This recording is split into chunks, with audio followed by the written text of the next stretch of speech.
So చూసారు కదా, చాలా బాగుంది. అండ్ మనకి ఏంటంటే ఆల్రెడీ కవర్ చేసాం కదా, వుడెన్తో మేజర్ కాంప్లికేషన్స్ వచ్చేసి మనకి హార్డ్వేర్లో కొంచెం ఇష్యూ ఎక్కువ, కాంప్లికేషన్ ఎక్కువ పడుతుంది, అంటే వెయిట్ వల్ల కానీ హింజెస్ వల్ల కానీ. బట్ ఐరన్ దగ్గరకు వచ్చేసరికి మీకు అలాంటిది ఏమి ఉండదు. అండ్ ఈ హ్యాండిల్ చూస్తున్నారు కదా ఎంత బాగుందో.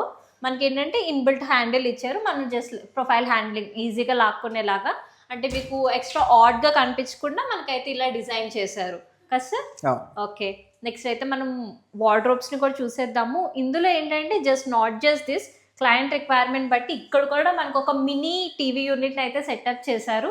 దీని గురించి చెప్పండి సార్. సో ఇక్కడ ఇంతకు ముందు ఒక క్లయింట్ యాక్చువల్లీ చాలా పెద్ద టీవీ యూనిట్ ఉండేది, ఓకే, ఫ్లోర్ టు ఇక్కడ దాకా, అండ్ పైన ప్యానలింగ్ ఉండేది అనమాట.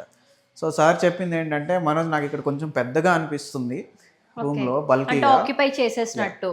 ఓకే, సో నాకు స్టోరేజ్ కాంప్రమైజ్ అవ్వద్దు, at the same time sleek look కావాలి అన్నారు. ఓకే, సో అందుకని కింద ఏదైతే స్టోరేజ్ ఉందో దాన్ని పైకి ఇట్లా స్లీక్ బాక్సెస్ కింద ఓకే. తీసుకున్నాము. సో మనకి ముందు ఏంటంటే కింద స్టోరేజ్ వచ్చి పైన అంతా టీవీ యూనిట్ ఉండేది.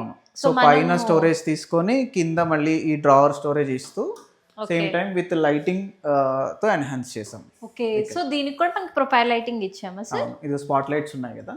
ఓకే ఓకే, సో మనకి ఇక్కడ స్పాట్ లైట్స్ అనేవి ఉన్నాయి.